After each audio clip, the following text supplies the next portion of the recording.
On the afternoon of December 10th, 1968, I said, "So I will disappear." Yes, this was the final comment that I made in Bangkok just hours before my death. Yes, death in Bangkok. Almost sounds like a novel, doesn't it? Death in Bangkok. No one would see me alive again in this body after that moment. Yes, after I finished giving my talk to the assembly of monks and nuns and thinking that I would see the group later that evening, as I walked off the stage, I said, "So I will disappear now." Not realizing how literally true this was, how this would be my death's day, and as well the day of my long-awaited birth into the presence of the one that I had been seeking all of my life. Here I am, still surrounded with all these memories and all these books and all these words that I have written. Memories, books, and words. I'd written these words long ago in the very middle of my life's journey.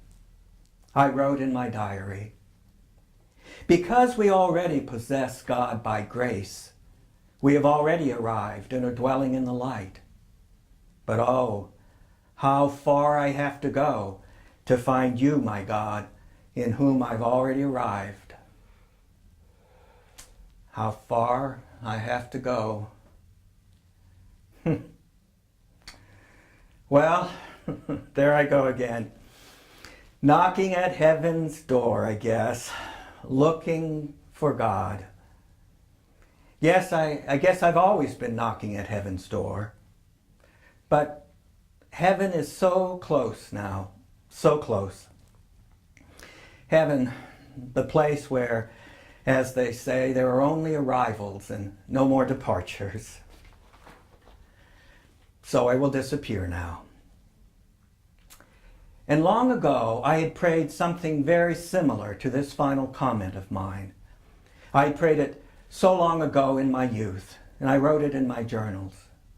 I had written, "As for me, my desire is to disappear, to be lost in the secret of God's face." To disappear, to be lost in the secret of God's face. Well, I guess at last I have disappeared. Disappeared into communion with the God of my life. Passed through the mystical dark cloud in which God is found by love. Finally, the great affair has at last been settled. Finally, now, entering into the great love at last. Death in Bangkok. You know, I was very surprised to learn of Thomas Merton's death. What a shock. What a shock. I remember going to see the film of him talking to the monks at Bangkok, that last talk before his death when he said, "I will now disappear." And after seeing the film, I wrote in my diary, "I must pray to him for aid now, and patience, and diligence in my work." But how strange it would be this way. This way. Death by electrocution. By electrocution. I die like a criminal, electrocuted to death. Well, I guess I have always been a sort of alien and outsider and outlaw, like my Lord Jesus, executed, electrocuted. The high voltage of that faulty fan had burned me, seared my flesh. My God, you were right. You had told me so long ago in my youth that at the end I would come to know the Christ of the burnt men. The Christ of the burnt men, you had said to me. Those who had gotten so close to the fire of God that they were singed by God's protecting and transforming nearness. And Lord, I guess I did need some singeing to burn away that smug and self-righteous young monk who had entered the monastery in 1941. Entered the monastery in 1941. How I have wrestled with this monastic vocation of mine.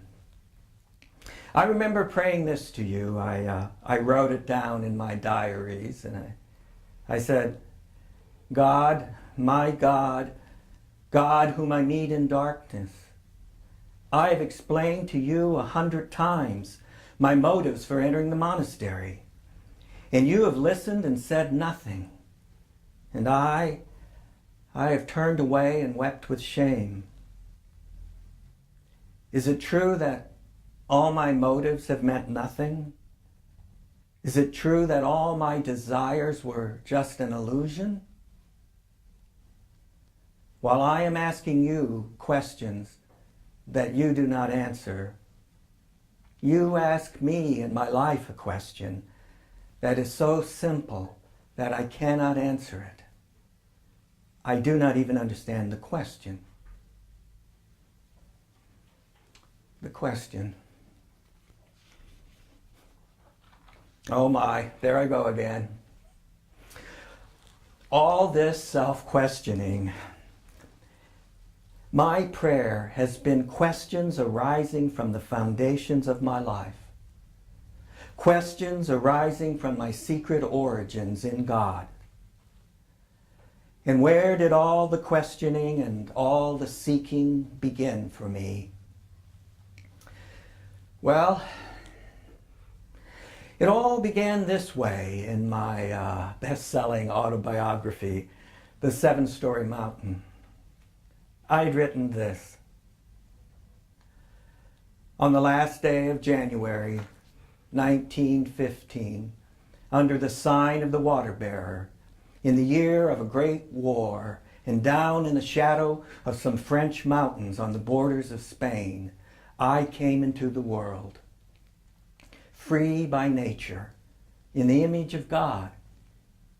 Yet I was nevertheless a prisoner of my own violence, my own selfishness, made in the image of the world into which I had been born, living in fear and hopeless self-contradictory hungers. Living in fear and hopeless self-contradictory hungers. Oh, but that autobiography of mine, you know, in some ways I hadn't expected that autobiography to amount to much, but secretly I did somehow think it just might be popular. But I was dumbfounded at its success. You know, it sold 600,000 copies in its first year, 1948. I remember there was an order for 10,000 copies in a single day.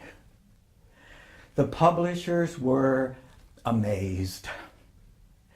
They had a bestseller by a silent Trappist monk on their hands. Now, Dom Frederick was the abbot who had invested me in the habit of a Trappist monk as a novice with the Cistercians of the strict observance, as we were called. How I loved that. Me, a Trappist monk of the strict observance. You know, after the Franciscans had rejected me because of my history of riotous living, a friend told me, "Why don't you try the Trappists? They'll take anyone." And they did indeed take me. And my religious name was now Father Louis, after the saintly King of France who had secretly worked among the poor of Paris. Now, Abbot Dom Frederick, along with initiating me into religious life, spiritual life, the highly disciplined life of a Trappist monk had also encouraged me to write. And write I did the rest of my life. Book after book after book. So many words for a silent monk. Very unusual for a Trappist monk to write books. And thus began the lifelong struggle between Father Louis, the humble and hidden and silent Trappist monk, and Thomas Merton, the famous writer of best-selling books. I lived a long life, a very good life. On November 29th, 1980, just 3 weeks after my 83rd birthday, in the late afternoon I had a cup of tea with my daughter Tamar, and then very quietly, very peacefully, I slipped out of life here on earth and joined the communion of saints. Unlike Thomas Merton, whom I called Father Louis out of respect for his priesthood, my death was not unexpected. My life was not abruptly ended with so many years of life unlived. I often wondered if that stressful talk that I gave to the Eucharistic Congress was the cause of a heart attack that I suffered in September of 1976. I really did stress over that talk. You see, I'd been invited to address the 1976 Eucharistic Congress, and my talk was scheduled for August 6th. And so the reason this talk was so stressful for me was because the planners of the Congress had scheduled a Mass to celebrate the military on the same day that I was giving my talk, August 6th. You remember what we commemorate on August 6th, don't you? That's the anniversary of the day that we dropped the atomic bomb in Hiroshima. I'd been given the topic of women in the Eucharist, but I knew I could not overlook the fact that no mention had been made of what we commemorate on August 6th. Yes, I knew I could not ignore that the organizers for the Congress, well, they had planned a Mass to celebrate the military on that day.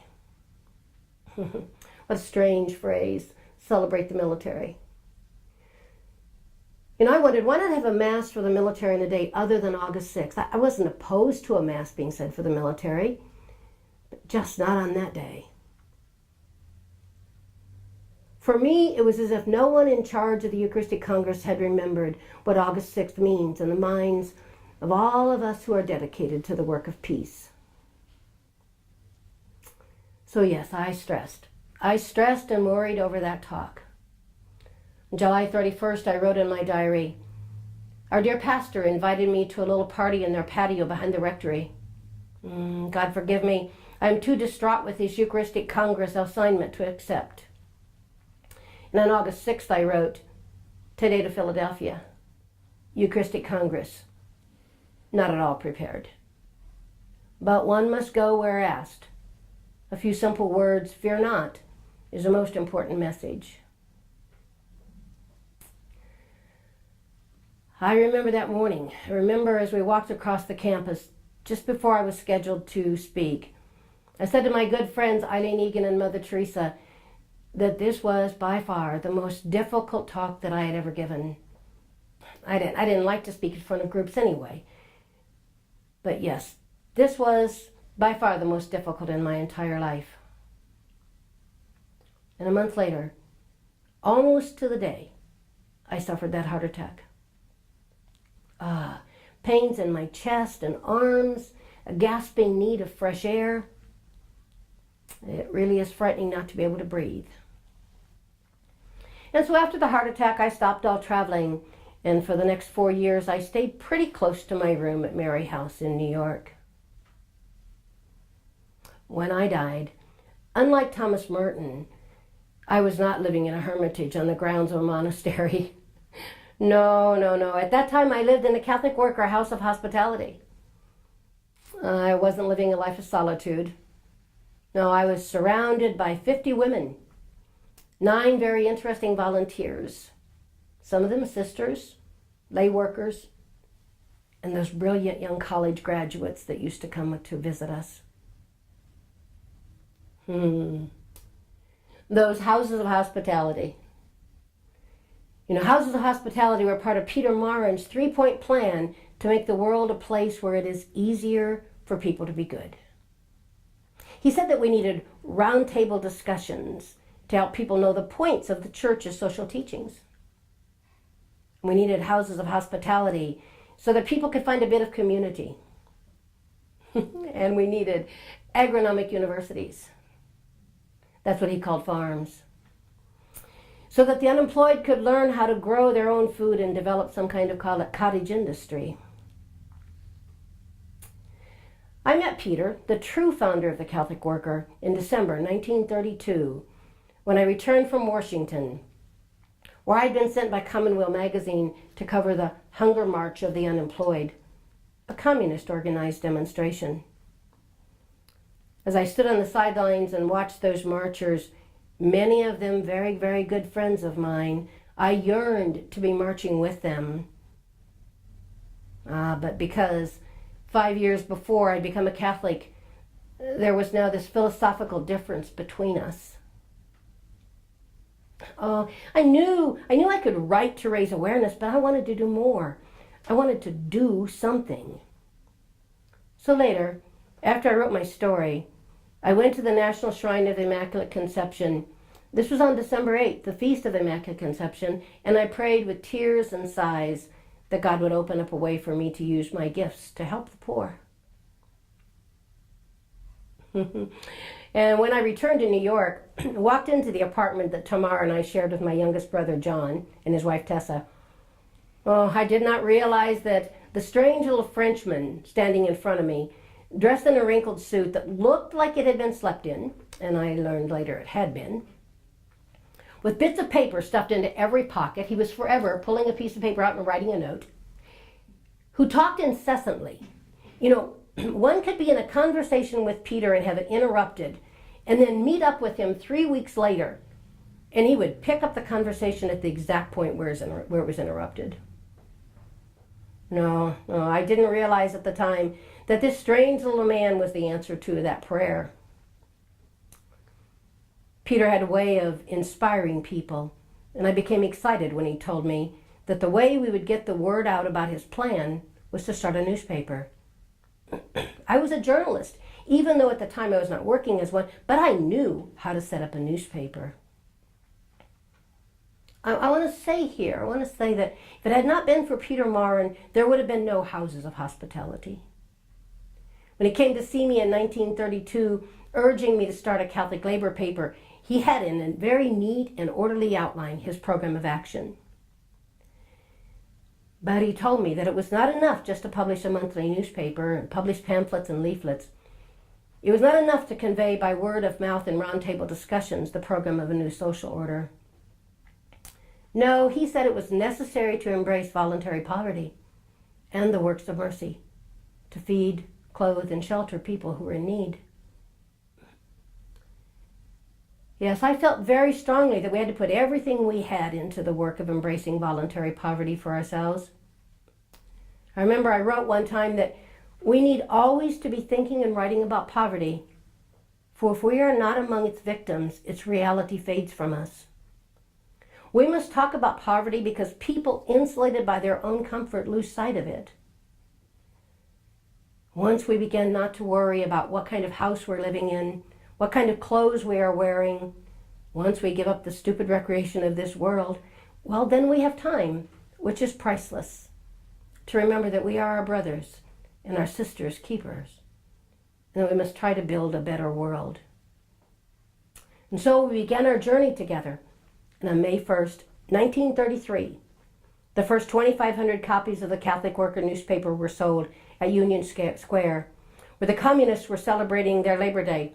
There were hundreds of communists on the one side of Union Square, urging people to read their paper, the Daily Worker. And there were maybe 4 or 5 of us on the other side of Union Square, urging people to read the Catholic Worker daily. We sold our paper for 1 cent, and we sold out that day. Yes, and in later years, Thomas Merton would become one of our favorite contributors, writing many articles for our readers. What a gift his writing was to us at the Catholic Worker, and to all of the world for that matter. And now, here I am at the end of that journey. We have the knowledge that this life is a passageway to another, fuller life, which is to come. That we are heirs to a richness and a joy beyond all telling. And that we are working toward a new heaven and a new earth, where all is love and peace, where justice dwells. I loved to quote Catherine of Siena, who said, "All the way to heaven is heaven."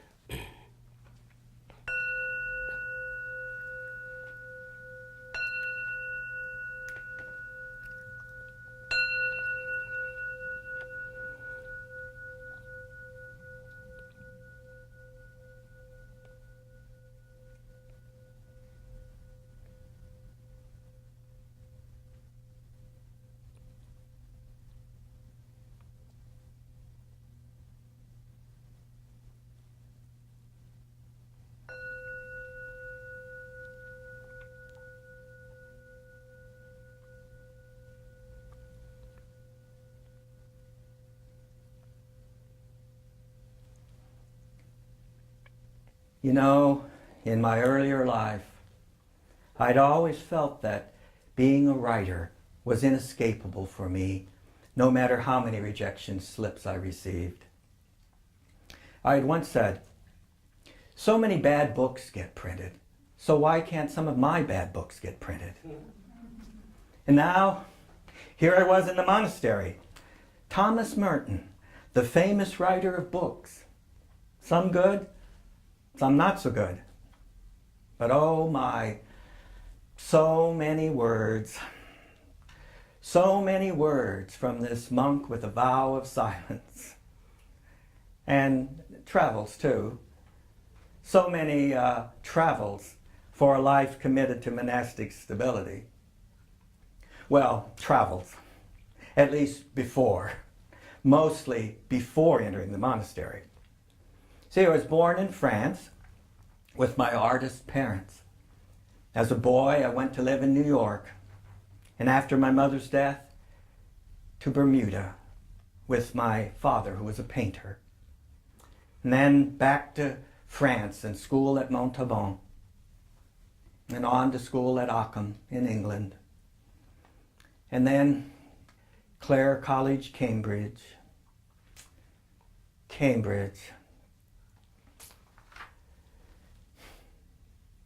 There I managed to lose my scholarship after too much partying and riotous living and more. Those were the days, my friend. I thought they would never end, but they did. And after losing my scholarship, I was sent in shame by my guardian from Cambridge back to New York, where I attended Columbia University. Received my master's in 1939 with a thesis on William Blake. I had professors, and I made friends there that would be spiritually with me for the rest of my life. After graduation, I taught English for a while for the Franciscans up at St. Bonaventure's University, teaching all those football players and seminarians. But I'm getting ahead of myself here. Something life-changing happened to me during my years at Columbia University. You see, I became a Catholic.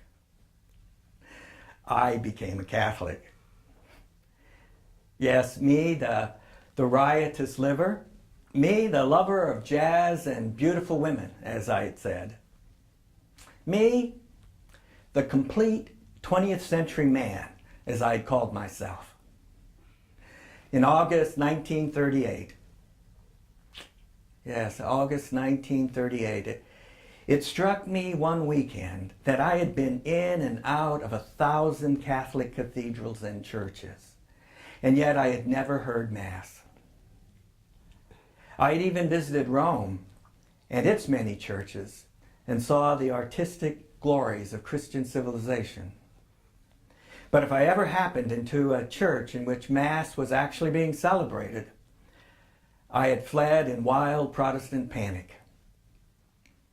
But now I began to feel a sweet, strong, gentle, clean urge in me that said, go to Mass, go to Mass.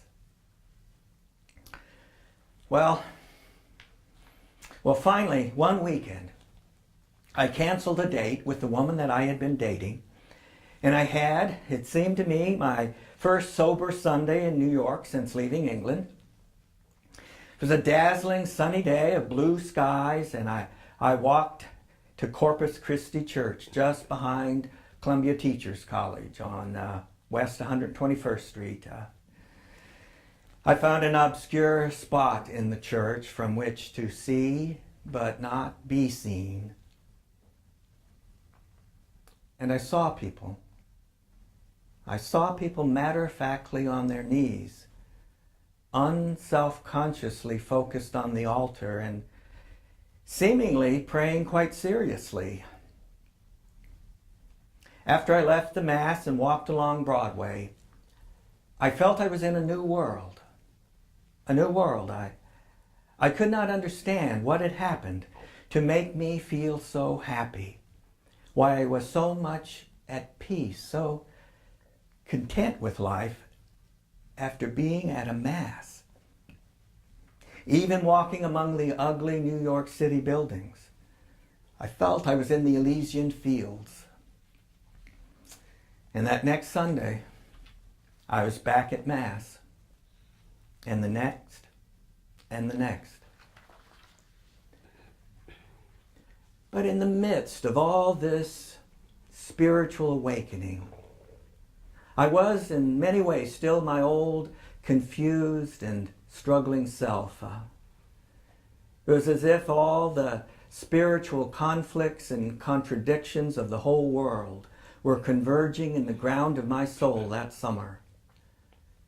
Spanish Civil War and the rise of the Nazis, the Communist Party, Chamberlain, the world as usual going mad. But then, in the midst of all this, I came upon a biography of Gerard Manley Hopkins, the great poet and Jesuit priest. I started reading about his conversion to Catholicism when he was a student at Oxford in 1866. And then all of a sudden, something began to stir within me. Something began to push me, to prompt me. It was an inner movement in me that almost spoke like a voice. What are you waiting for? It said. Why are you still sitting here? Why do you still hesitate? You know what you ought to do. Why don't you do it? I stirred in my chair and I lit a cigarette. I looked out the window at the rain and I tried to shut the voice up. Don't act on your impulses, I thought. This is crazy. This is not rational. Just read your book. I tried to push on with Hopkins' life, but the inner voice kept calling to me, saying, it's useless to hesitate any longer.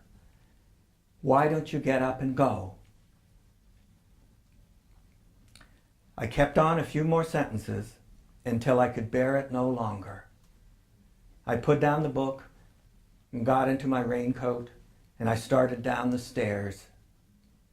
I went out into the street and crossed over, walking toward Broadway in the church in the light rain. And then everything inside me began to sing. Everything inside me began to sing. I walked to Corpus Christi Church and I asked the pastor, Father Ford, the question, Father, may I speak to you about something?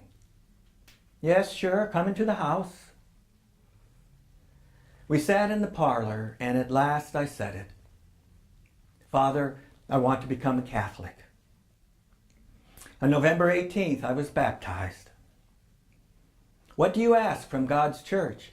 I was asked. Faith, I said. Faith. What does faith bring you? Life everlasting. Life everlasting.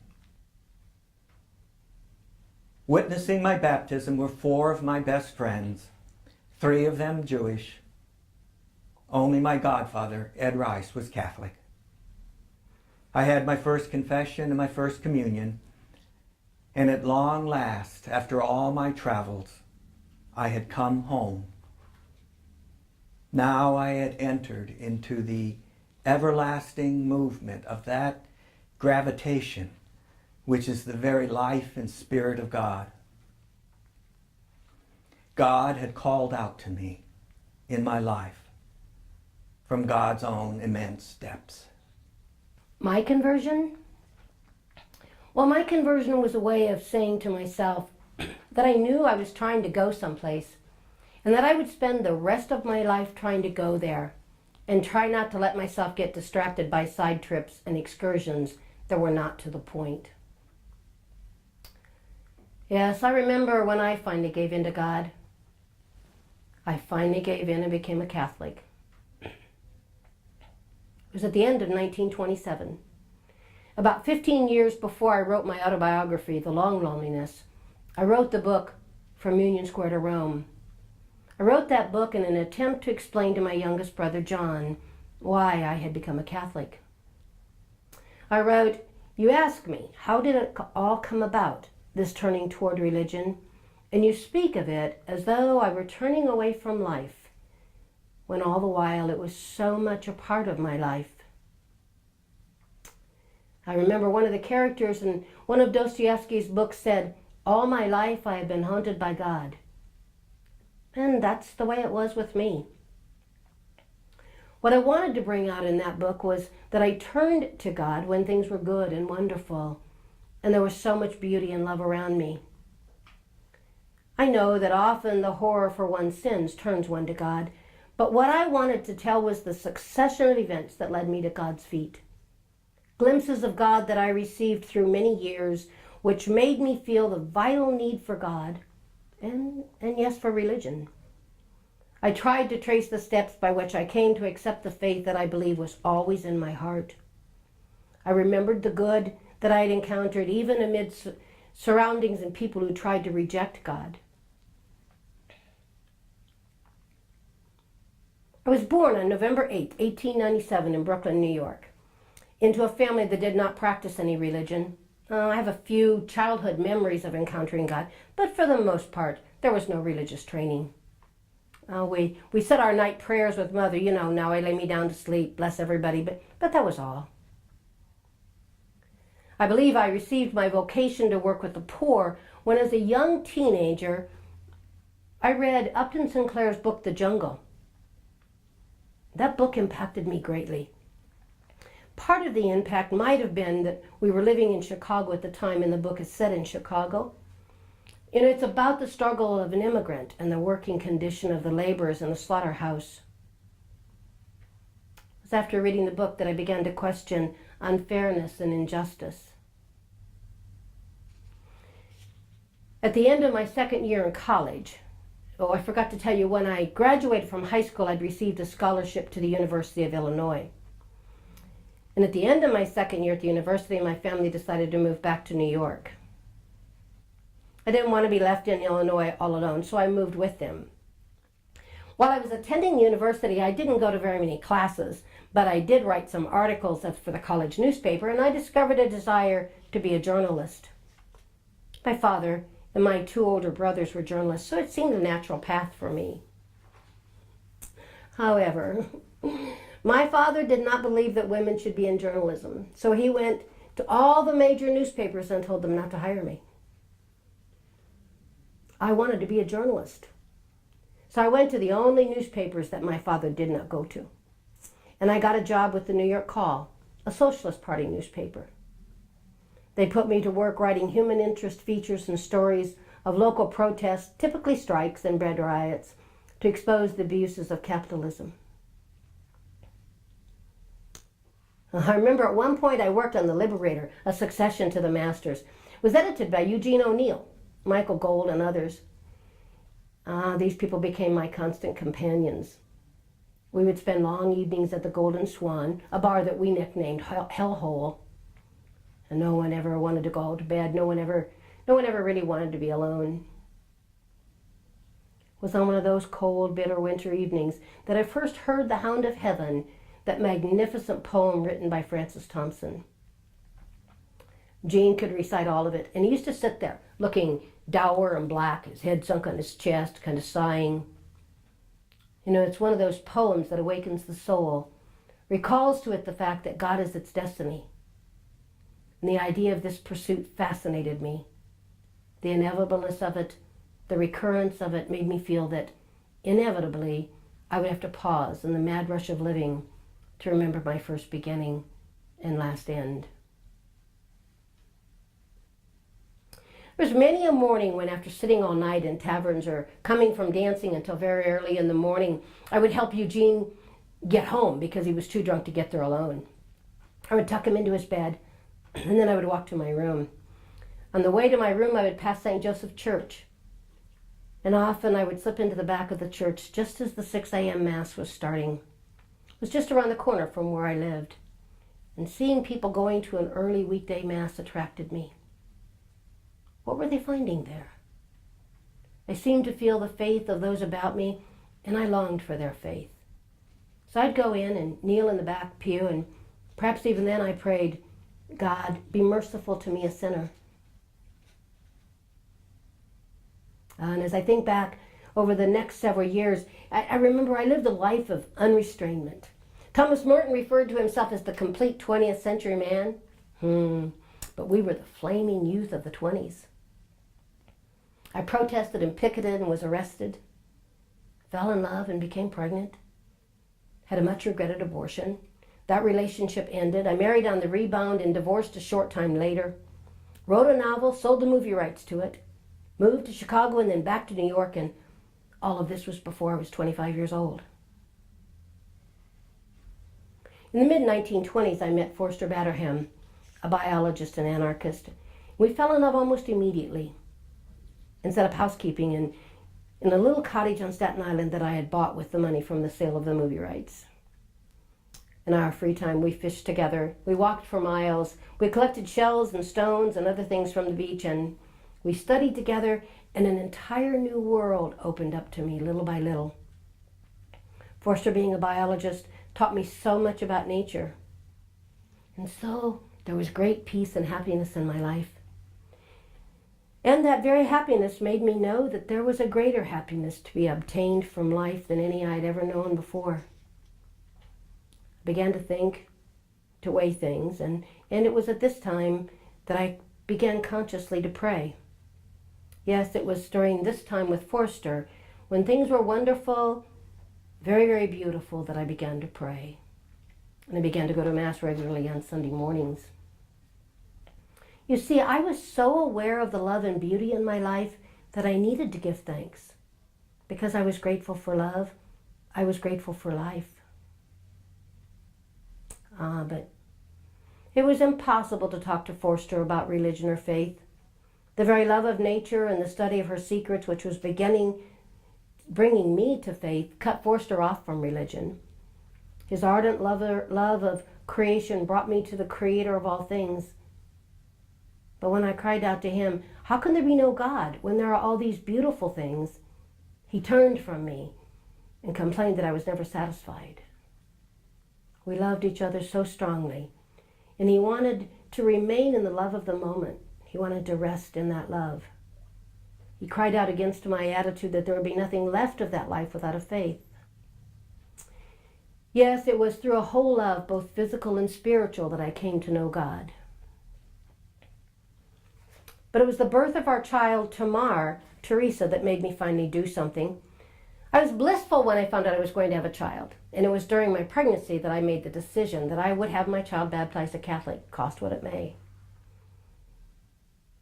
Tamar was born on March 4th, 1926, at the end of a harsh winter. You know, no matter how cynically or casually the worldly may treat the birth of a child, it remains spiritually and physically a tremendous event. No human creature could receive or contain so vast a flood of love and joy as I often felt after the birth of my child. And with this came the need to worship and to adore. Tamar was baptized the following July, and the sister who helped me to have Tamar baptized, she kept telling me that if my child was going to be raised a Catholic, I was also going to have to become a Catholic. I put that off for as long as I could because I knew that would be the end of my relationship with Forster.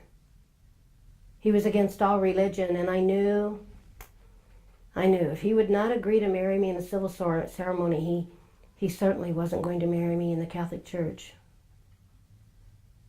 We had so many arguments about this. I felt like I was caught in a tug of war, God on one side pulling me towards God and Forster on the other side pulling me towards him. Yes, it had happened. I was caught in the pursuit of the hound of heaven. A year and a half later, at the end of December 1927, right after Christmas, after a really bad argument, when he stormed out of the house as he always did, I knew, without a doubt, I knew I had to put an end to the way we were destroying each other. So I made the decision I would not let him back in again. The next morning I called Sister and told her I was ready.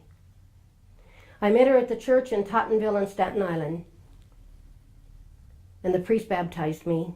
I heard my confession, and the next morning I made my first communion. I knew I was doing what God was calling me to do, but it was breaking my heart to give up Forster. Unlike Thomas Merton, everything inside was not singing. Everything inside was crying. Yes, I had finally surrendered. No one but you, God, knows how long I struggled, how I turned to you and turned from you, time and time again, and finally the surrender. But the joy came later, and yes, the joy did come.